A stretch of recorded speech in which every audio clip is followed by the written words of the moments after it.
The Wire say, we speak in rounds. Say we all double barrels, caution tape and vacant. Say we know death and our heartbeat equally. Say we see the war on drugs and don't fight back. We say it ain't like that. They've been telling a twisted narrative and the world swallowed this story like bodies in a graveyard. I think it's time we had a dialogue. Tell The Wire exactly what it got wrong. This is what it sounds like when Black voices respond.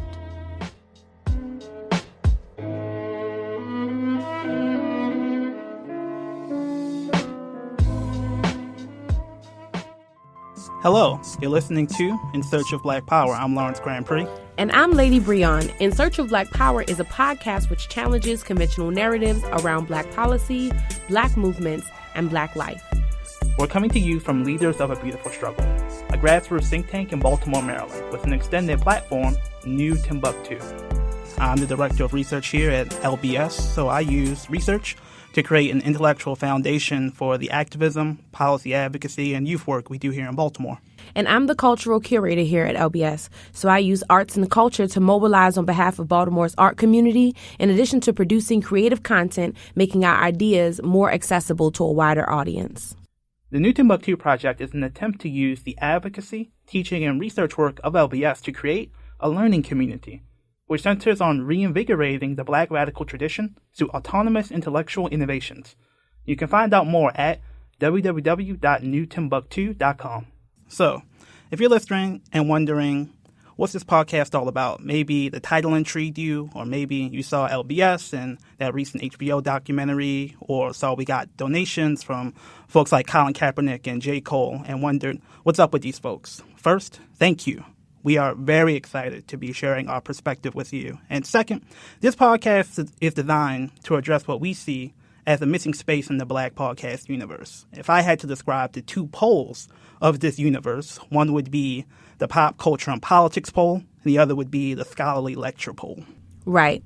There are a lot of pop culture and politics shows which are funny and interesting, but not really a platform for deep reflection. And a few great, ultra woke podcasts with really good content, but maybe not the best presentation. So we thought there has to be a way to combine some of the best elements of both of these styles. An accessible but still challenging look at the issues facing Black folks today. A podcast not trying to give you all the answers, but presenting you with new stories or a fresh take on the stories you thought you already knew, in hopes that by us posing new and interesting questions, we can help you find your own answers. That's the goal. We want to take you on a journey, and hopefully you'll learn something along the way. And that makes me think about how we might be different than other podcasts. We're not saying here at LBS that we have all the answers to Black empowerment. Nope. That's why it's called In Search of Black Power. And like we stated before, we're asking the audience to come on a journey with us. So you ready, Lady B? Yep. Okay, let's go. So Lawrence. Yeah?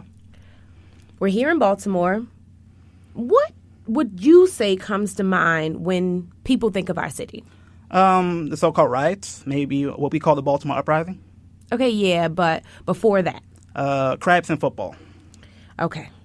Think less ball game and more drug game. Oh, you mean...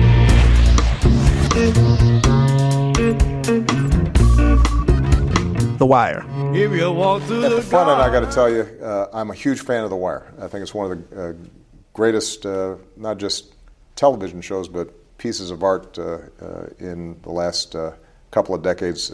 I was a huge fan of it. I have come here today to share something wonderful. My favorite television series ever made. I think, without a doubt, the greatest television series of all time. The Wire is unfucking believable. It is such a classic, amazing series. I suggest you watch The Wire. The Wire! Some people don't even know about The Wire. I'm like, where you been? So since lots of folks think The Wire when they think Baltimore, I figured this could be the first destination for our episode. I think that makes sense, since we know not everyone has seen the show. Here's an explanation of the show in brief. For 5 seasons, we follow an assortment of cops, robbers, and drug dealers in a fury of arrests, shootouts, and stick-ups. It's a show noted for blurring moral lines between good and bad, great acting, but most notoriously for its realism. It's seen as one of the most accurate portrayals of street life ever made. Yeah, and that's interesting because for me, after I watched The Wire, I felt like my Baltimore was missing. I've lived here all my life, and it didn't quite reflect my personal experience at all. And that's the thing. Here, we have this fictional account of black life in Baltimore, one endorsed by presidents and famous philosophers and all types of people, with a focus on violence and drugs. And here, we are, Leaders of Beautiful Struggle, a black think tank in Baltimore made of native Baltimoreans, which works on issues related to violence and drugs. And personally, I have to say, I don't think The Wire gets it exactly right. And in some instances, I think it gets it dangerously wrong.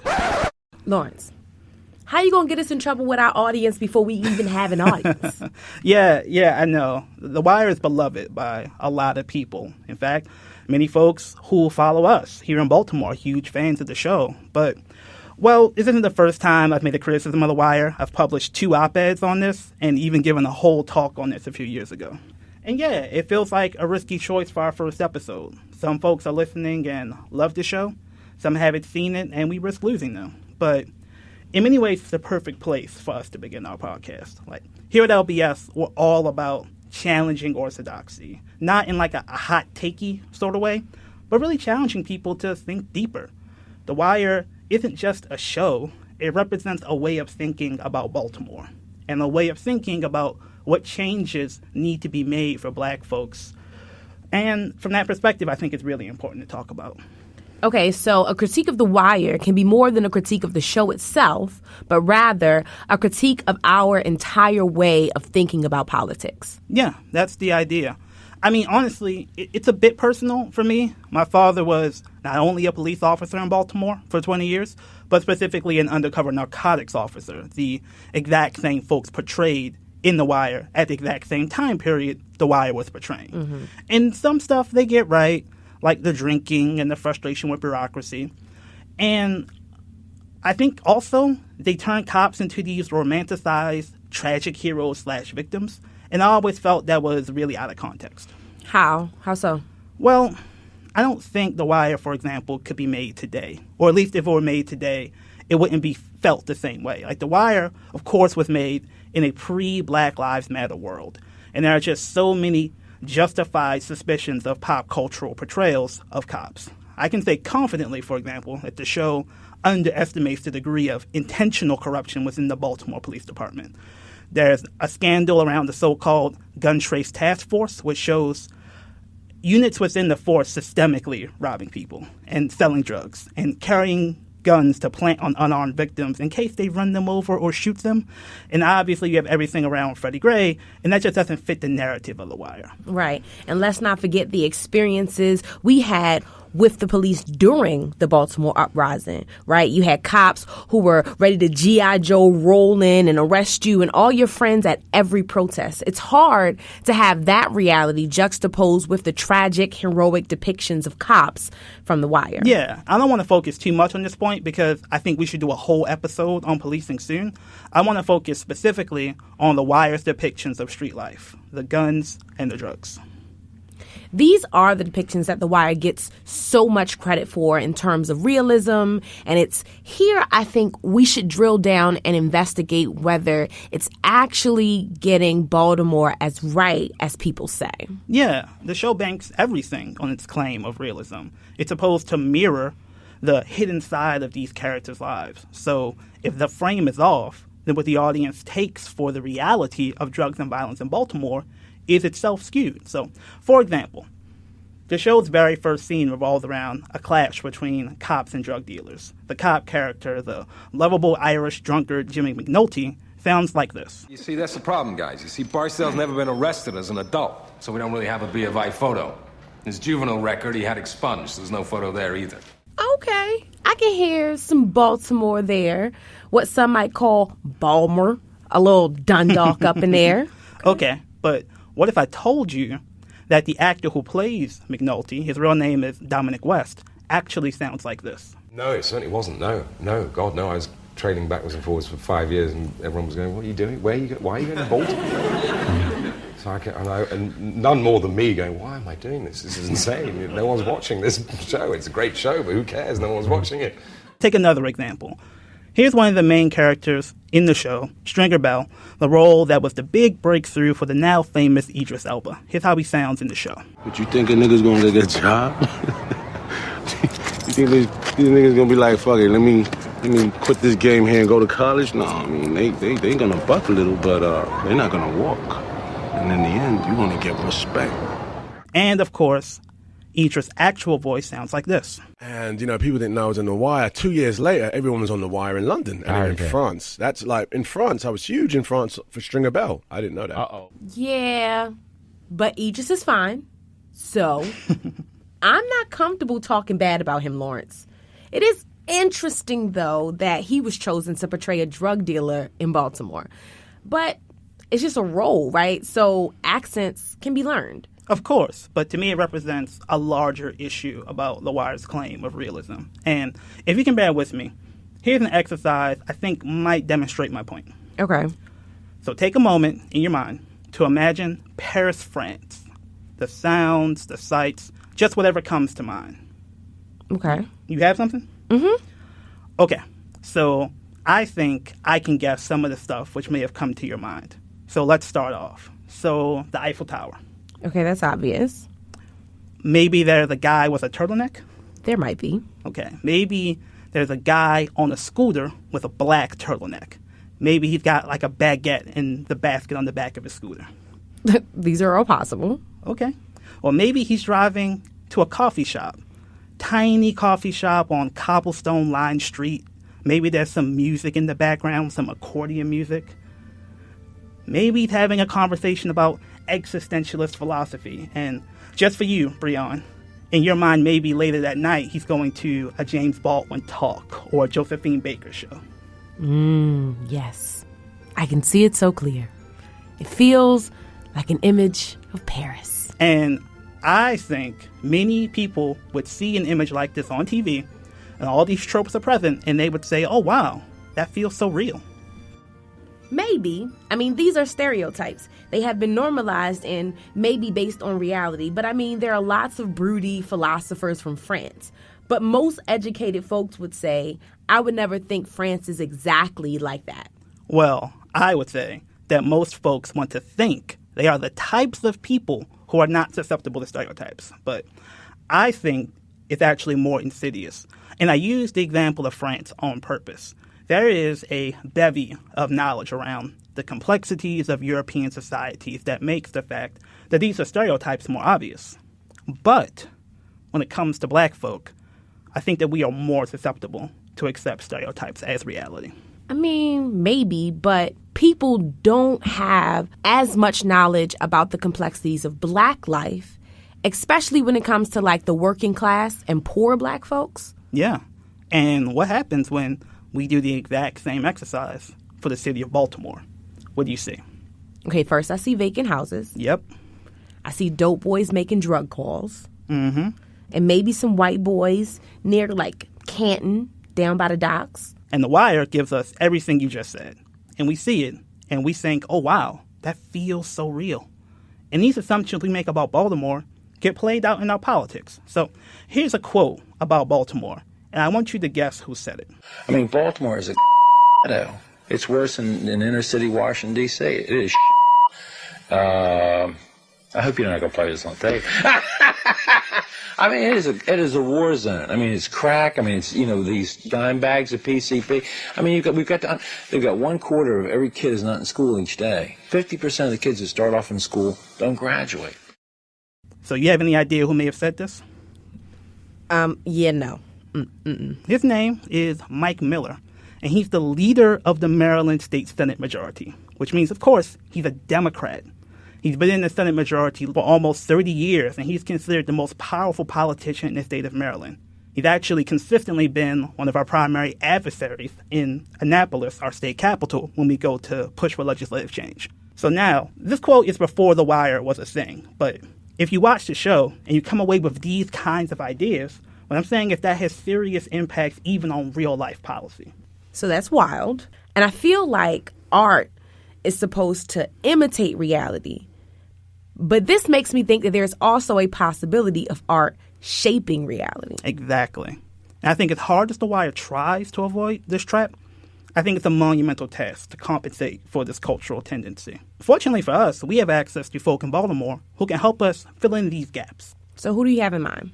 Well, The Wire wants to give the audience a realistic portrayal of Black street life in Baltimore. How about we actually talk to folks who have experience with Black street life in Baltimore? My name is Jamal Jones. I am 26-year-old East Baltimore resident, and I am co-executive director of a nonprofit called the Baltimore Algebra Project. Based upon your experience living in East Baltimore, just speaking to this idea that it's kingpins that drive the violence and young people are striving to be kingpins. They want to be the king. False. That's the quickest way to answer that. Before I get into details about it, it reminds me, the way people see Baltimore, and very clearly the people who produced The Wire, it is the same way a lot of people imagine Africa, in that it is frozen in time. There was a time period during the 70s and 80s when like crack started jumping and when the heroin game actually started like moving here, that there were kingpins, but early 90s, a lot of them ended up arrested, which is how the Wire ended up being like created, right? Folks, like that story came to the end, same way Frank Lucas' story came to an end, and they did the story on that. Or just any of the other kingpins of that time, that 70s, 80s, 90s time. And what happened from there is that you had a bunch of like street kind of corner guys, block boys, if you will, who ultimately, there is no kingpin that people were responding to. There's my plug who I'm getting my stuff from. But outside of that, it's much more entrepreneurial. Back then, it was more like you were much more reflective of a corporate structure. There's a kingpin at the top, and you're working to make the kingpin and his friends rich. As opposed to right now, where it's really like, yo, I'm trying to eat. Who got it so I can get it, so I can serve it, so I can eat? Because the other alternative is I'm just not going to eat. And so there isn't even a kingpin in the thought process about entering into that space, so much as there's a need and there's space and there's opportunity. But the idea that there is a kingpin that you have to go and interview with, and like they'll cut your finger off if you do it wrong, absolutely wrong. Most people not carrying around the wads of cash, even if they got it, and they're reluctant to give you change, quite frankly, because like people rob people.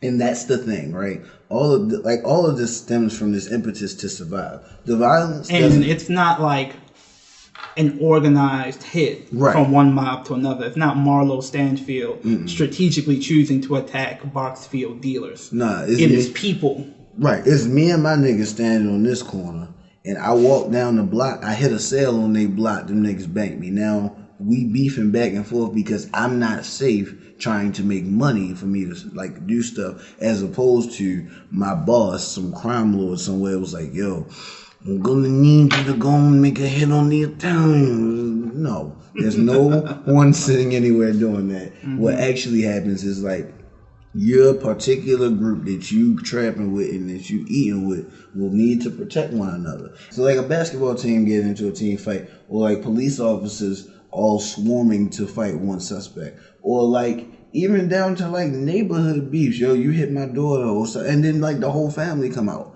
That's no different. That's not violence. That's protection. That's your family doing that. And I think that the problem is the narrative is it's drugs, therefore it's violence. And it's like, no, actually, this is like defense, or like stretching out to make sure that you cover your people. Because the other thing is like, how would you feel if you was a teacher, and you was on your way to go teach at a school because you got a job in the regular economy, and then somebody just punches you in the mouth for teaching in the classroom? Someone walks in and punches you and says, yo, you teaching in this classroom, I'm mad, get out. At that point, it would be likely that there would be a fight or some kind of struggle. Well, even if you were a pacifist, right, you would be in the environment where you could have no security, no assurance that you would not need to be able to protect yourself. Exactly. And the uncertainty is one thing I realized is what people don't understand. Like, people understand that when you're talking about nations attacking nations, it's like, I don't know if the Russians want to nuke me today, so I have to be prepared to nuke the Russians in case they feel like nuking me. But in a street environment, both sides are scared that the other side is ready to deploy violence. Mm-hmm. So that means that they feel, even if they don't want to, they must be ready to deploy violence. Mm-hmm. And that's where a lot of the gun violence here that actually ends up happening, because literally it's just a wild, wild west where everybody's carrying a gun and one situation escalates a little bit too high. Like, my role at Algebra Project is only made possible because of who I am. And please describe what your role is, some of the things you do, and what the Algebra Project is. Okay, so the Algebra Project as an organization is a nonprofit organization based in Baltimore that does two things. It does student-led organizing, so youth development in one arm, and then the other piece is math literacy work, so hiring high school students to actually teach math.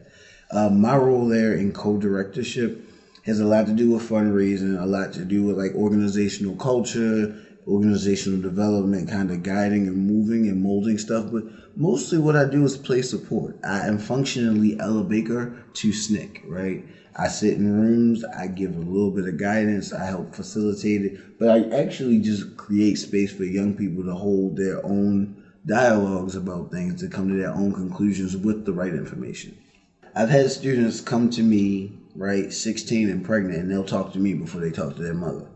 Solely because, like, not because they don't like their mother, but I know that, like, my initial thought is there are several barriers to them talking to their mother that might be, like, an issue of I'm afraid, but part of it might be, I ain't seen my mother in 2 days because she worked all 3 of her jobs.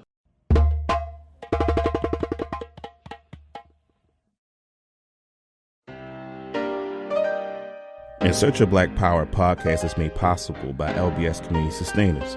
We're in the tradition of people like Ella Baker in the cooperative movement, the 1930s, 40s, and 50s, who used funding from the community as the basis for supporting independent black political work.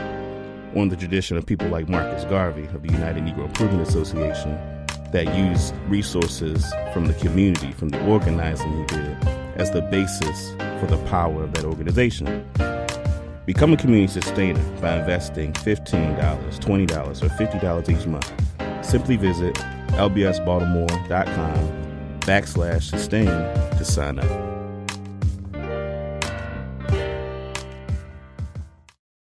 Full-time gig trying to keep this Glock cold. I got the work, water in the pot, need a hot stove, and a down-ass bitch and a squad down the road. I got a problem and a plan, revolver in my hand.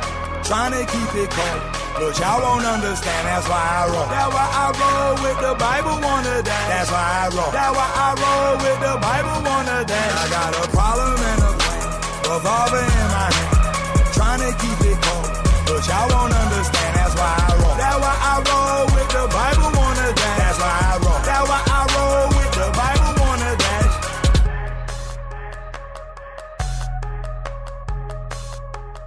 So, the life on the street in Baltimore contains an agency and complexity beyond the want to do good but just can't tragedy shown in The Wire. Like, listen to some good street rapper, and a discussion of street life largely reflects what Jamal's talking about. Often, they turn to the game out of necessity, and they usually don't want to leave it because it's how they feed their kids, but they want rules and their own sense of fairness in the game. And while there may be some characters in The Wire who share this view, spoiler alert, they kind of end up dead. This isn't to say we at LBS support selling drugs, but for a show trying to be real, it doesn't affirm the entrepreneurial impulses and skills which bring folks to the corner or help them to hone their skills, which are somewhat transferable, as our interview with Jamal Jones, co-executive director of the Baltimore Algebra Project, suggests.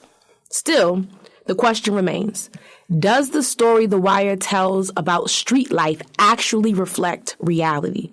I mean, as you said, Lawrence, we're trying to ask better questions, and I think this is a question The Wire presents that we need to talk about. See, that's what I don't get about the drug money. Why can't you sell the shit and walk the fuck away? You know what I mean? When everything else in this country gets sold without people shooting each other behind it. And the terrorists is one body after another. Yeah, that is the big question.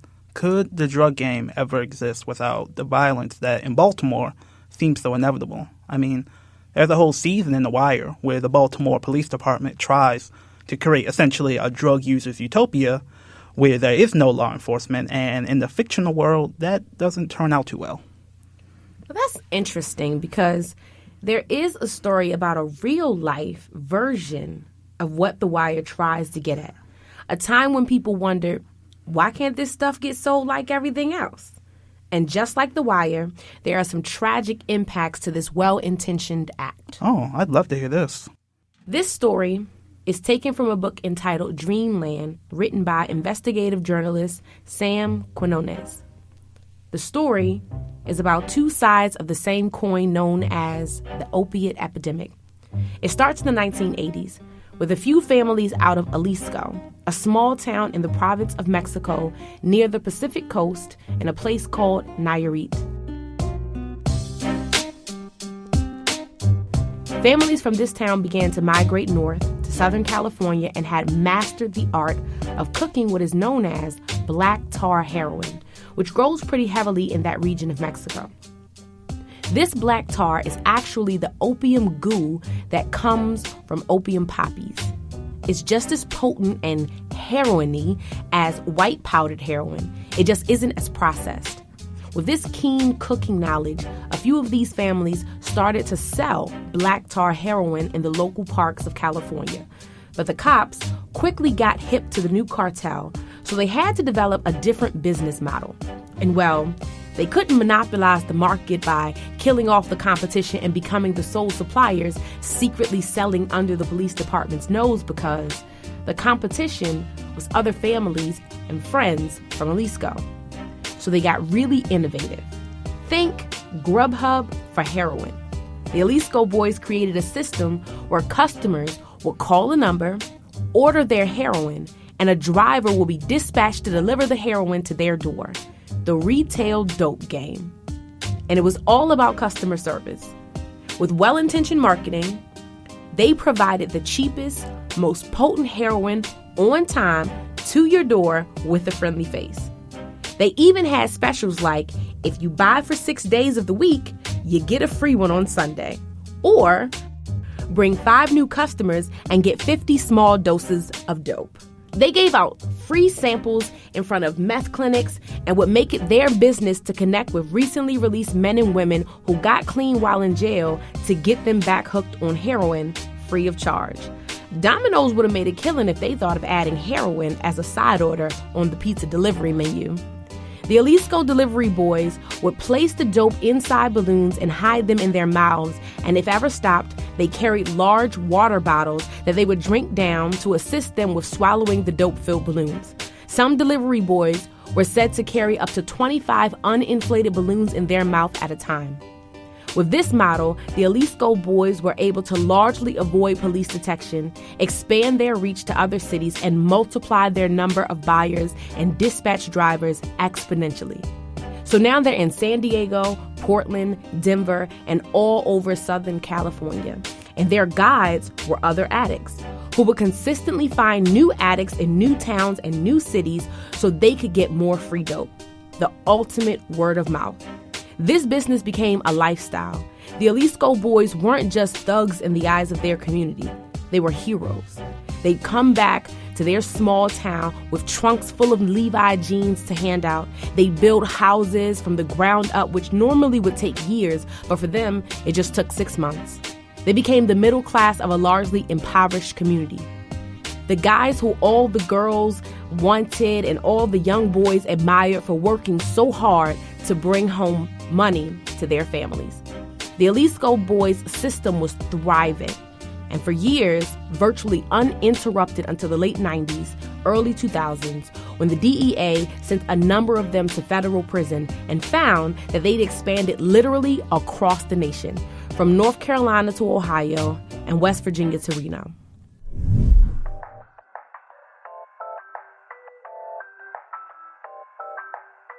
Then there was the other side of the opiate epidemic, painkillers. This story begins about the same time, the 1980s, when pain management became a new discipline within medicine to study. A group of pain specialists believed that America was simply not treating pain correctly. They argued that there were opiate pain pills that doctors were unwilling to use. It was first suggested that the pills be used for hospice patients, which seemed logical because the alternative was folks dying in utter pain. And who cares about a person getting addicted to a pill if they're already on their deathbed anyway? The problem is, these advocates didn't just stop with hospice care. They went further to suggest that the country has had thousands of years of experience with opioids, which is proof positive that these pills are not addictive when used to treat pain. They pushed and partnered with pharmaceutical companies that were producing opiate-based pills like Purdue Pharma, not to be confused with Purdue that makes those tasty chicken nuggets. They waxed poetic about us being a country in pain that needs to revolutionize the way we treat it. Then, the creation of OxyContin changed the game. Funny enough, Purdue Pharma also had a savvy marketing strategy to get doctors hooked on prescribing Oxy. They had discount rates and giveaways, much like the Jalisco boys did with the black tar heroin. They even put out a CD with swing music encouraging folks to swing in the way of Oxy.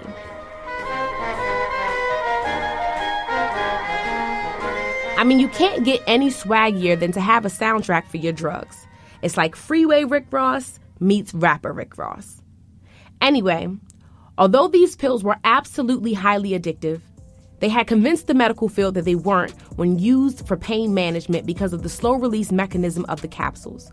Soon, pain was thought of as the fifth vital sign, meaning it was now a clinical measurement much like pulse rate, temperature, respiration rate, and blood pressure that indicate the state of a patient's essential bodily functions, and thus, it was kept under close watch and treated to consistently be at a stable level. What made matters worse was that there was no cap on dosage. So doctors were prescribing huge doses of Oxy and Vicodin, another opiate pill, for patients after surgery and etc. This caused a proliferation in what was known as pill mills, where doctors were prescribing OxyContin for $200 and $300 profit. Now, it didn't start out being so underhanded. Many doctors were pressured into overprescribing Oxy, either because of fear of being sued for improper management of pain or pressure from insurance companies that benefit from the sale of pain medication. This led to a covert business of doctors that created a new supply of opiates which leaked into the black market because of its sheer excess and easy accessibility. The two sides of the opiate drug market meet in Ohio. This is where the Jalisco sales reps realized that the more expensive Oxy pills got folks addicted to opium and drove them searching for cheaper substances like black tar heroin when they can no longer afford to fill their prescriptions. This cross of markets ultimately led to a ripple of overdoses, of tragic deaths, and severe addiction across the country. Two forms of opium, one legal, the other illicit, both devastating the country at large.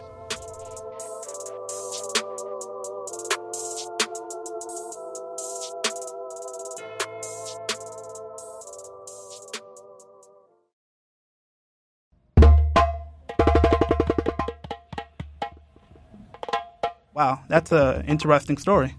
It has a real sense of good intentions gone wrong on both sides. And when I compare your portrayal of this true story to the fictional portrayal of life in Baltimore, I kind of feel like it proves my point about what The Wire gets wrong. Okay, explain. Well, for me, it comes from the fact that if you listen to the story told in Dreamland, you can understand the world that the Jalisco boys and the pain management doctors want to see. The author is sure to point out the brutal poverty that drove the Jalisco boys to the heroin trade, and also shows the pain management doctors as empathic. Their desire is really to help their patients get more pain medicine. One striking example of this is how much time the author spends in telling the audience about how the Jalisco boys spent their money on these quinceañeras, the big 15th birthday parties in Mexican culture held for young women, in this case their sisters.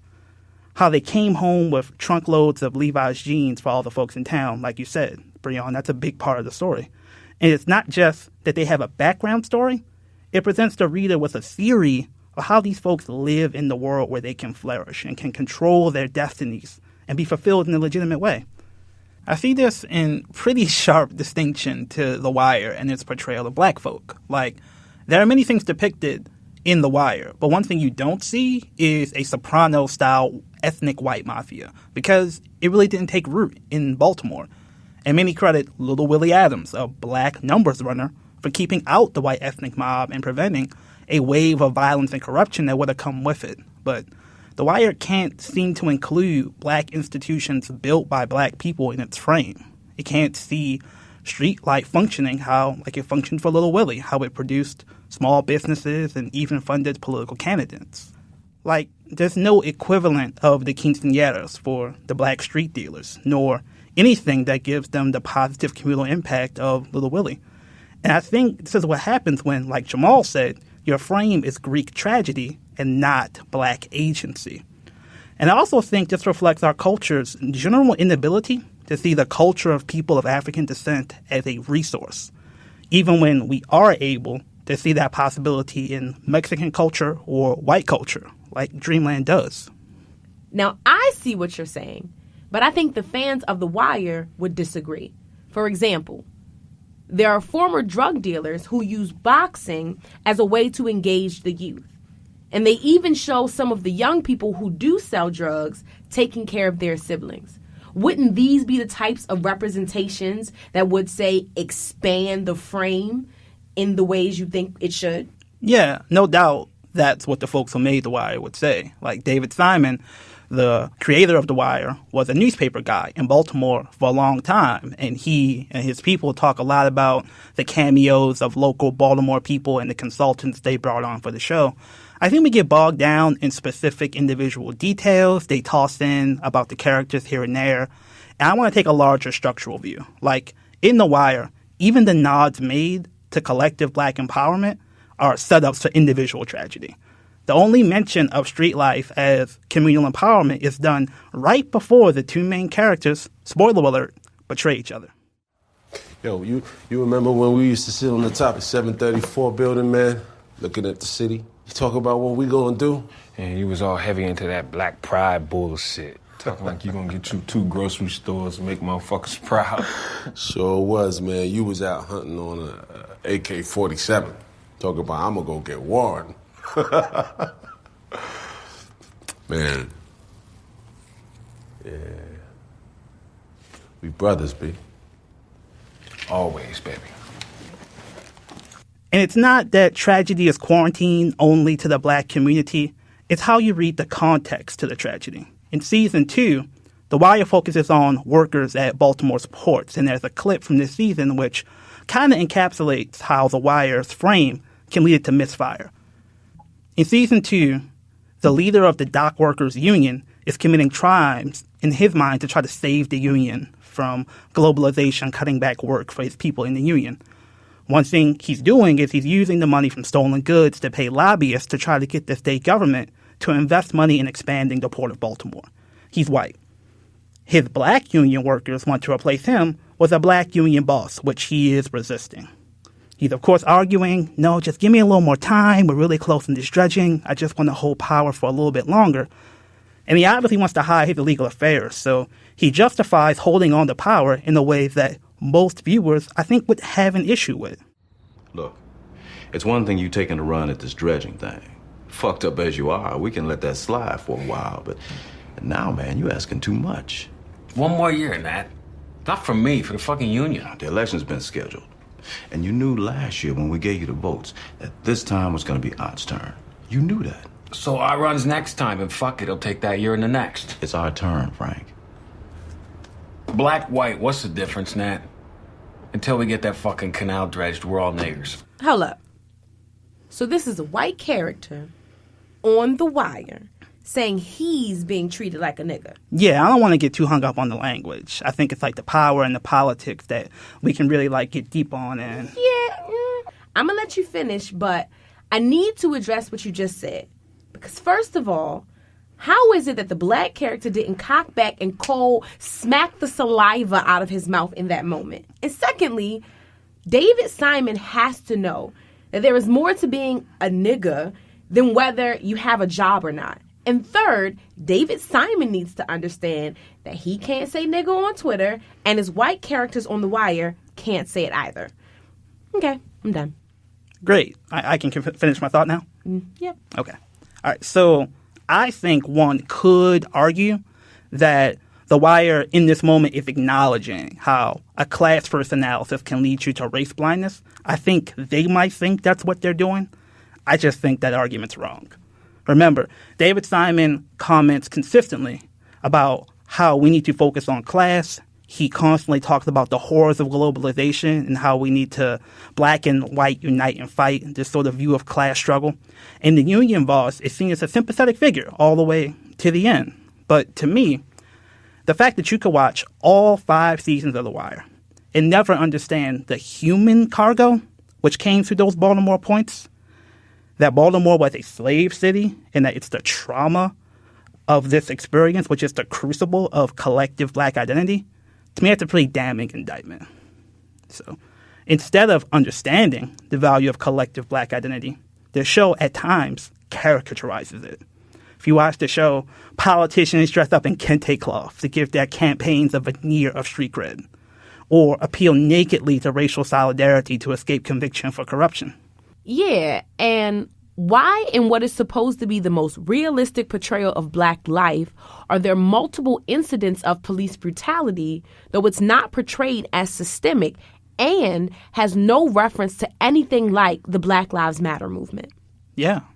I don't know if after 5 seasons of what many consider the greatest depiction of black life ever on TV, I can tell you what a black dreamland looks like for Baltimore, both in terms of a text which treats black Baltimoreans with that level of respect, but also a vision of Baltimore without racism.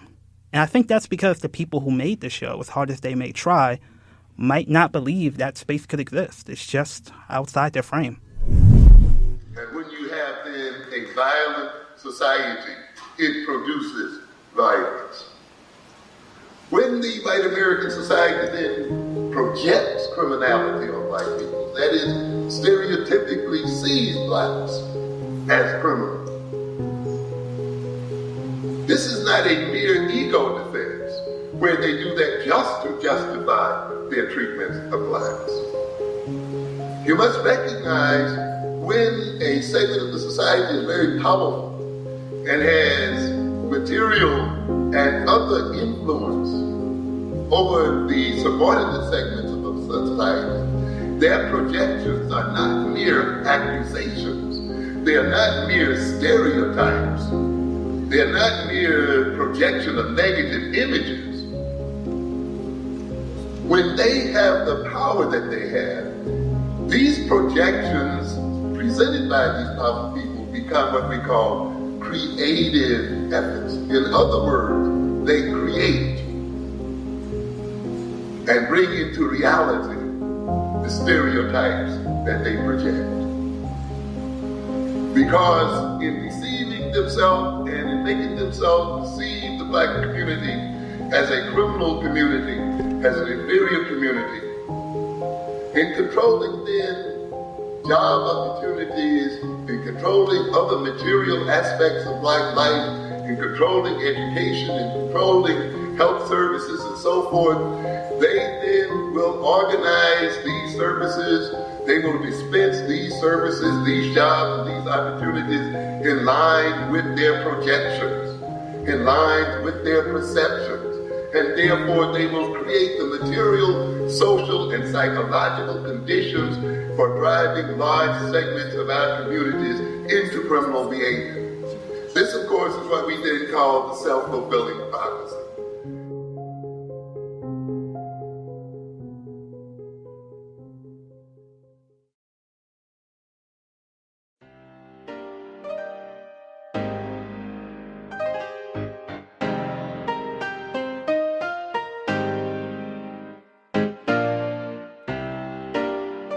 In Search of Black Power is made possible by community sustainers.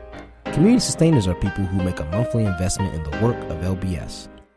Political advocacy and independent media require resources that come from community to sustain itself.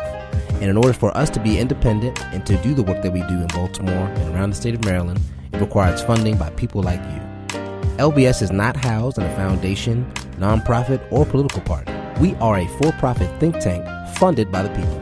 And it's important for organizations that advocate for policy that benefits the black community to always be funded by the grassroots in the process of building power. Because if we focus on that instead of being tied to foundations and other traditional corporate entities, then we can really have the keys to unlock our own future.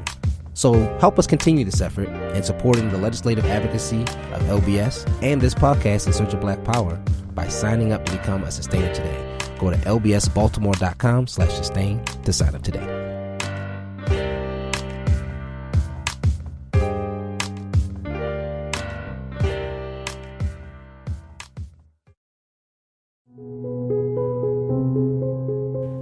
So when people talk about The Wire, they often talk about Baltimore being not just a setting for the show, but a character in the show.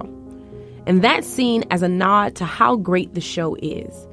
But this conversation makes us think a lot deeper about what that could mean. When you think of it, in Dreamland, the Mexican town which is the heart of the heroin empire, Jalisco, or a small town in middle America like Portsmouth, Ohio, can be seen as a character in their own way. And hearing you talk about it, I can really see the differences in terms of how those characters function in the text. Jalisco is not devoid of violence. There are blood feuds, long-standing family beefs which cut across generations, but it's not defined by that. It's defined by the quinceañeras, the Levi's jeans. Similarly, the book's title comes from a story about a small middle American town in Portsmouth where there was a swimming pool called Dreamland, home to hundreds of kids' first kisses and generations of summer memories, which turn into a mini mall with one of these pill mills that the book describes. So the characters of Portsmouth tragically fall from grace. With the author's discussion of reforms and anti-addiction work at the end of the book, it is set up for potential redemption. Baltimore is a very different kind of character in The Wire. It would be too simple maybe to say that while Jalisco and Portsmouth are heroes, The Wire makes Baltimore a villain. But The Wire definitely makes Baltimore something very different than what Dreamland makes Jalisco or Portsmouth. It's not a hero or a villain, more like a sort of cool nihilistic anti-hero. Baltimore's portrayed, well, like Omar.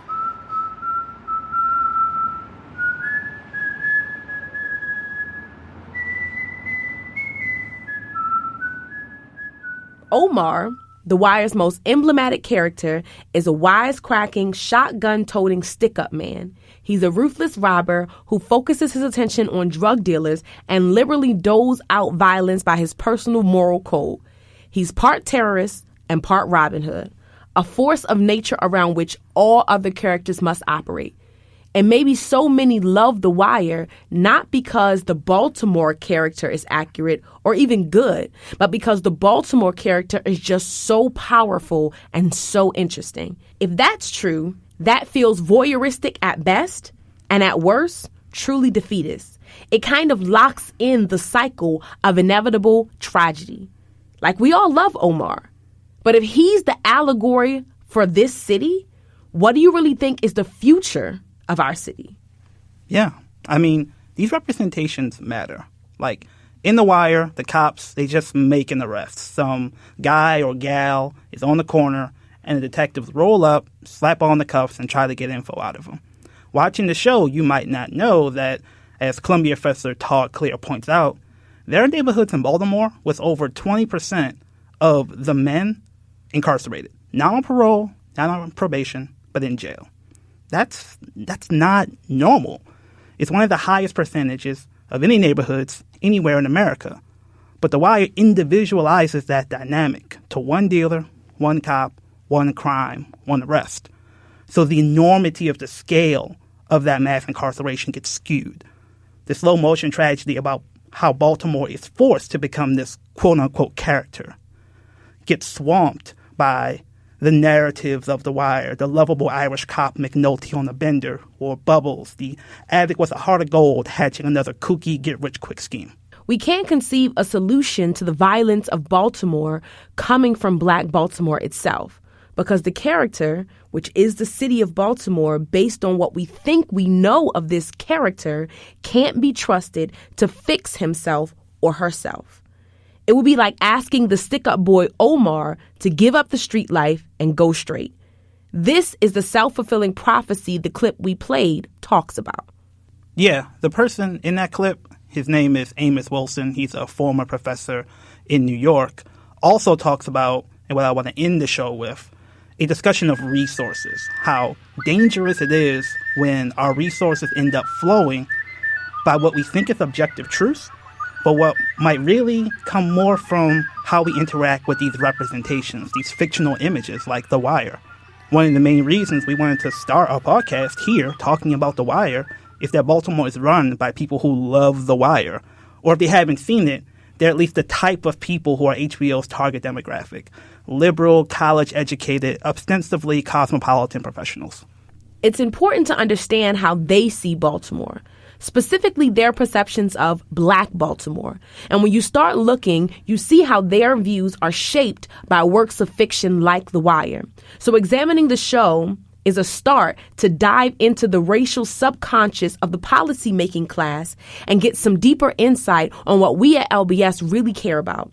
Knowledge on how to understand what people really believe and how to persuade people to see things differently. And in the context specifically of drugs and violence, it's to understand why so many in this policymaking class, be they Black or white, seem to believe this lie that the violence we see on Baltimore streets is inevitable. A tragedy produced either by the pathology of Black culture or the invisible hand of global capitalism or redlining or whatever. And it makes us think we need some Ivy League-approved saviors to swoop in and use magical nerd voodoo to save downtrodden Black Baltimore from themselves. Magical nerd voodoo. Mm-hmm. Okay, so I'm going to need an example of what you're talking about. Who are these folks, these saviors? Who are they? Funny. Now, to mention it, I do have something I want to talk about. There are people who are living today, who are not in prison today, who don't even know it because of ceasefire. So Operation Ceasefire is a program started in Boston and given the stamp of approval by folks like Harvard. It operates on a pretty simple carrot and stick model. There's a community meeting called the Call-In, where both the police and representatives of various community groups get known gang-affiliated young people into a room. They offer them a simple bargain.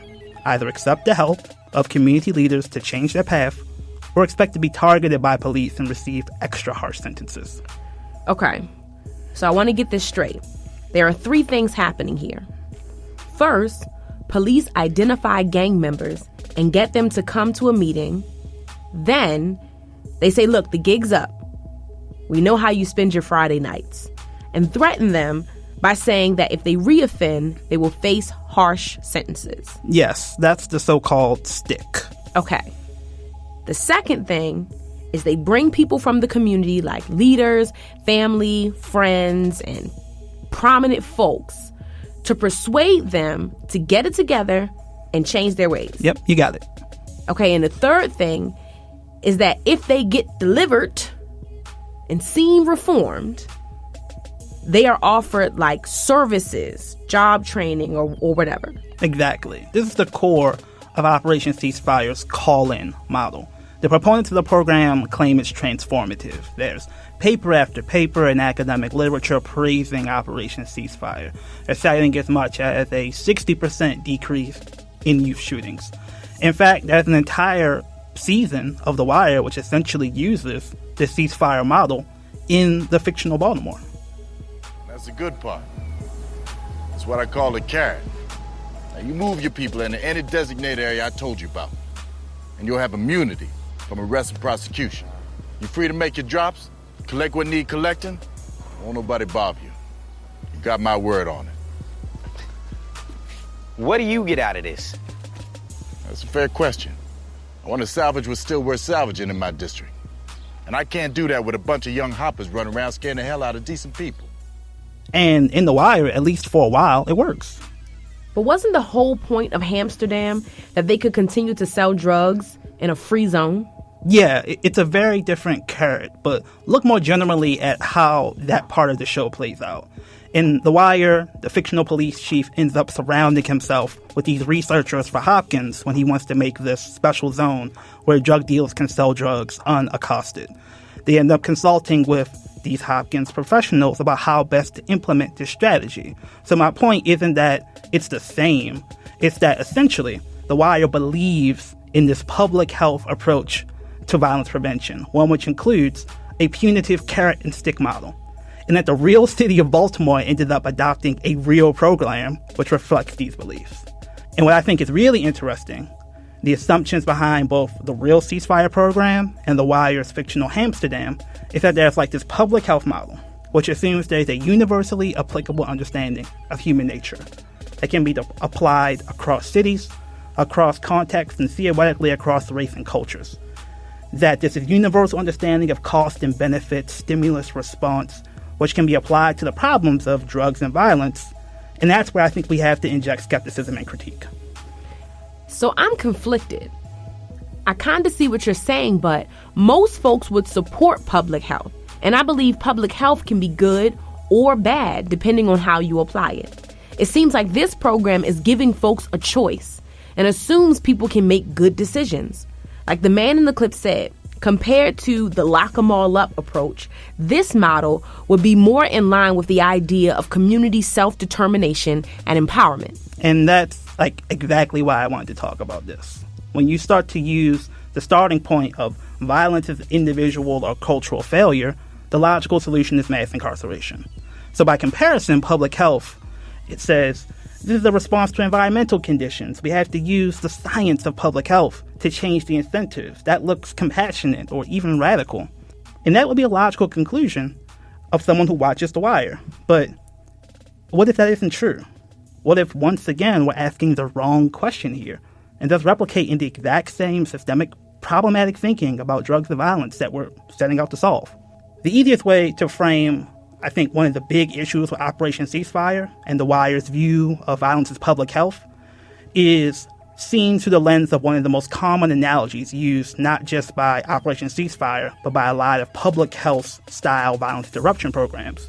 This idea that violence is a disease. So I haven't heard this idea before. I want to make sure I'm getting it right. There are people making the argument that violence works like a disease, like the flu or something. Yeah. There are public health experts from places like Hopkins and Harvard claiming that violence should be studied like an epidemic. And they've convinced lots of powerful people to give them money to test this theory. Like, these are the architects of Operation Ceasefire. And that's where the subtlety of the power of words come in. Think about it. If violence is a sickness, then the carrier has no agency. They're just sick. And then they become a victim of this disease of violence, which is simply in the air and infectious where they live. This, I suppose, is the tragic inevitability of The Wire. And by proxy, programs like Operation Ceasefire, this pathogen of violence seems to rise from nowhere to infect communities. But if you study Black history and the history of Baltimore, we of course know where much of the spikes of violence come from, and it's not just drugs. Exactly. It's more of a culture of trauma and violence, which starts at slavery. That traumatic relationship where violence was just normalized in slave societies. Like, The Wire, of course, leaves out one of the most famous people ever to live in Baltimore, Frederick Douglass, who talks about seeing these horrible scenes of violence wielded on his Maryland plantation. It's not just a historical admission. If you ignore this reality, you begin to misread some of the social dynamics around drugs and violence and overestimate your own claims of competence and ability to succeed. For example, all of this talk about Operation Ceasefire being this objective, evidence-driven program, this vaccine for the disease of violence, the evidence that it actually has worked is not overwhelming. That 60% decline in violence they cited was nearly impossible to replicate outside of Boston. And it coincided with a general 35% nationwide decrease in murder that happened anyway. But given the credibility of these folks, from folks like the Harvard School of Public Health, it still gets held up today as the gold standard. What I really want to focus on is this logic behind this so-called call-in. I want you to listen to how this expert from this liberal think tank called the Aspen Institute describes the Operation Ceasefire model while talking to the former mayor of Boston. It was a model for a conversation on race in the 90s that seemed to work. It was called Operation Ceasefire, and the cops and members of gang communities got together with the people they trusted most, namely their mothers. And the cops said to the kids, you got to stop doing this. And the mom said, you've got to stop doing this. If you offend, you're going to have a swift punishment. But if you don't, the community is going to be better. And because trust was rebuilt, violence went down. And so despite all the claims of objectivity, when this expert talks about Operation Ceasefire, he talks about violence essentially being an empathy deficit.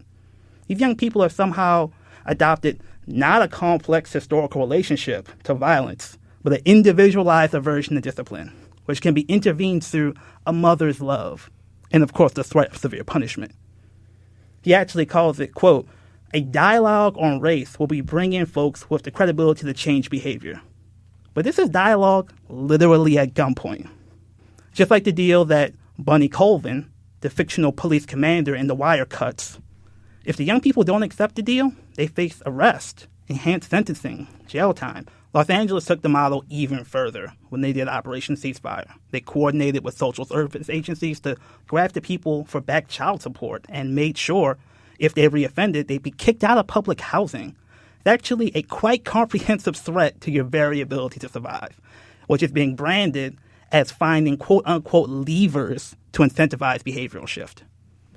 And so it sounds like to me, it's not just the use of this carrot and stick punishment model, but they also cover it up with some other verbiage they use. Exactly. Like when they choose to say the word lever instead of punishment, or say billy club to the back of the head. They say lever because it makes you think of help or assistance. And it doesn't speak to how it keeps participants accountable, which is to either put you in jail for 3 years or however long, or take away your housing arrangement.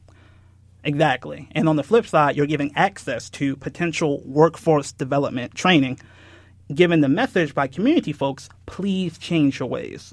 And while the Aspen Institute narrates this as a compassionate, humane approach, you only have to do a little bit of deeper thinking to see this as something far more sinister. While the Aspen clip talks about the call-in, they talk about bringing in mothers. The example most often given in the literature for this call-in, the community folks, are the pastors. These sort of elder community leaders, these stereotypical black leaders. And not only have many of those folks in real life lost their credibility with street folk, historically, they've been the exact same people in the community calling for these street kids to be locked up because they are black homeowners concerned about their property value, or they want the quote-unquote elders to feel safe. Like, just assume the Wire's representations of young black street kids is accurate for a second. Can you imagine what they would say in the face of this so-called call-in? I mean, it doesn't really make sense at all when you put it like that.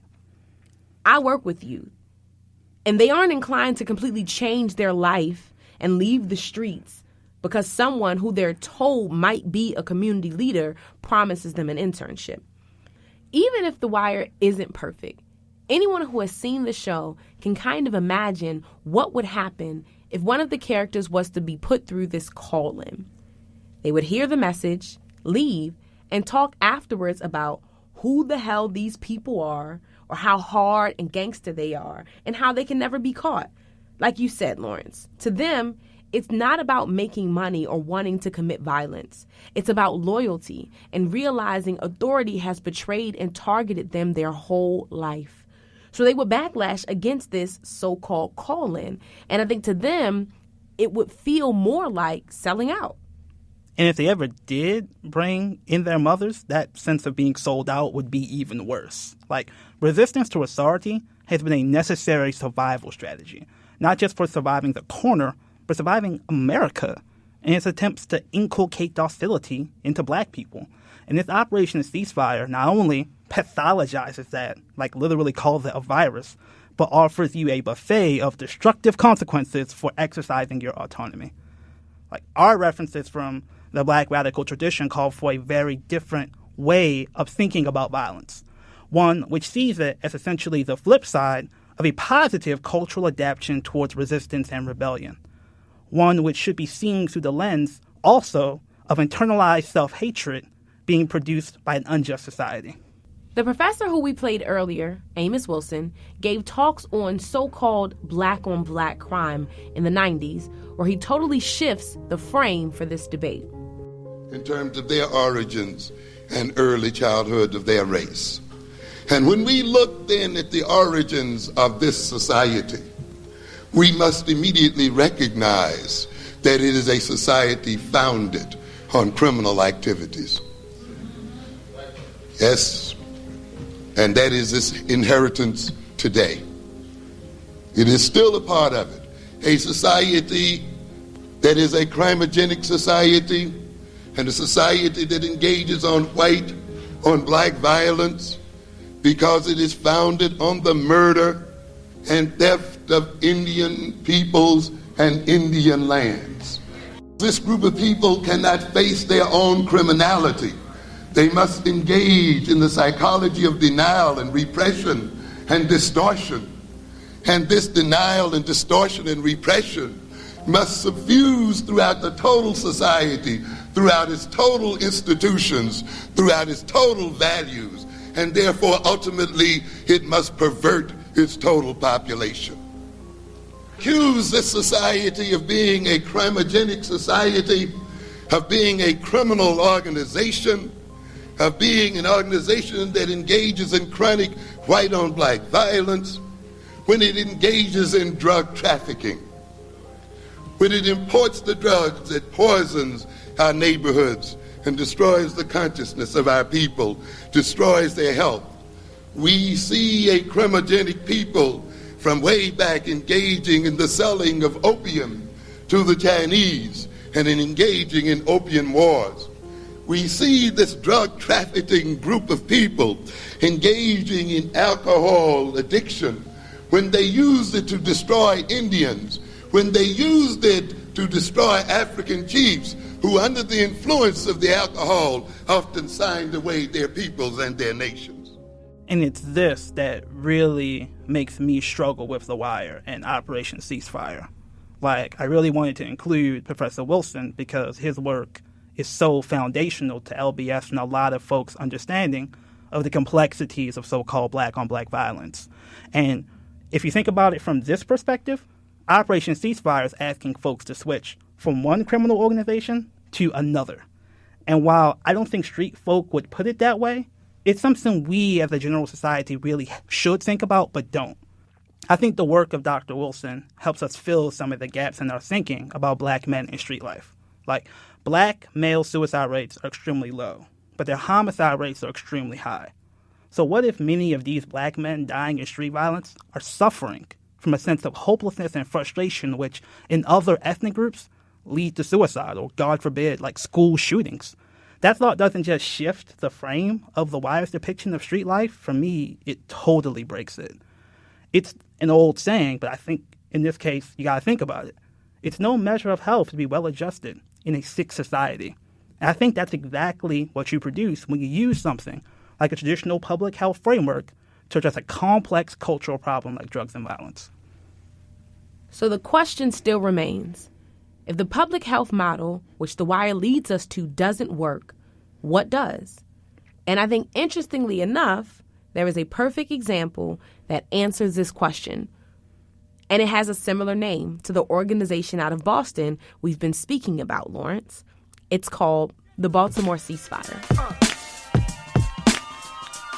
Created in 2017 and led by two black women named Latrice Gant and Erica Bridgeford, unlike external efforts to manage or squelch violence in black communities through mass incarceration, an increase in reactionary police presence, or a slew of pathologizing policies that turn out to be harmful to communities of color, the Baltimore Ceasefire decided to empower the community to internally create a mechanism for violence reduction.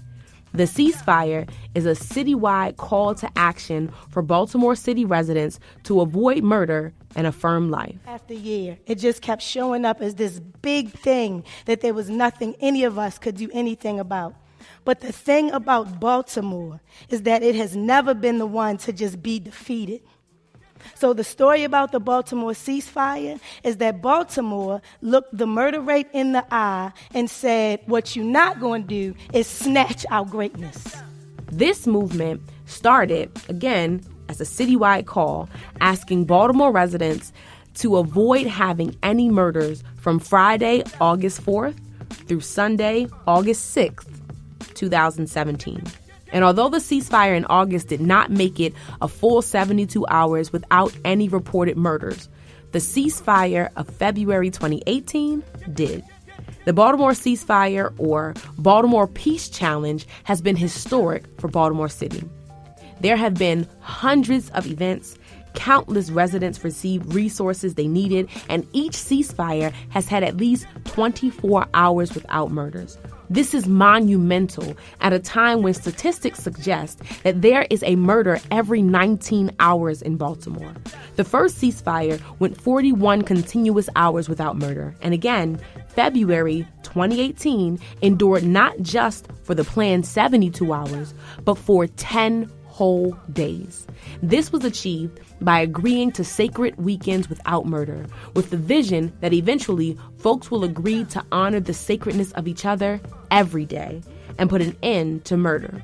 Throughout the year, this movement serves as a hub for organizations and citizens to support one another, work together, and share resources with the goal of seeing an end to murder in Baltimore. The ostensible difference between the two ceasefire organizations is the perspective and intention behind them. Ceasefire Baltimore sees the Black community as capable of addressing its own needs. It was birthed in the very community it seeks to address. It does not see violence as a myopic, clear-cut problem that can be addressed like a tumor, whereas you cut out the malignant mass and the problem is solved. It understands that it is complex, that it is attached to a particular mindset and worldview that needs to be whittled away and shifted over time. Ceasefire Baltimore is a movement of love, whilst Operation Ceasefire is more like a sterile procedure theorized in a white nonprofit boardroom that sees itself as the remedy rather than the folks most directly affected. It is intended to heal a sick population. It does not see that population as having the potential to heal itself. Likewise, I think the writers of The Wire have an equally narrow perspective, which is ultimately what The Wire got wrong. It reminds me of an essay written by Ralph Ellison criticizing Native Son called The World and the Jug, in which Ellison posits that the author could envision and create characters that could not in fact envision the author himself, because the characters were designed with an ideological proposition that what white folks think of the Negro's reality is more important than what Negroes know it to be. And that is what we see play out in the writing of The Wire, whereas you have characters developed in an uncontextualized, monolithic light, devoid of the complexities and nuances of the true Black experience in Baltimore. So much so that Omar and Avon Barksdale can exist in Lawrence and my imagination, but there is no context where Avon or Omar could imagine an LBS. They cannot see an autonomous Black institution. They have no idea of a Black think tank designed to fight on their behalf. They are not written to understand the collective nature of Black folks' self-determination. They are written outside of the rich history that informs our present state. They don't exist in a world where Black folks have agency the way we do. They are two-dimensional shadows of the true Black identity and reality, which is why we, here at In Search of Black Power, exist to push back against these myopic narratives, because these stereotypical lenses become harmful when they stand in as the dominant narrative about us. Thank you to our guest, Jamal Jones, and thank you for listening. Make sure to follow us, like, and subscribe on Twitter and Instagram at LBS Baltimore, and on Facebook at Leaders of a Beautiful Struggle.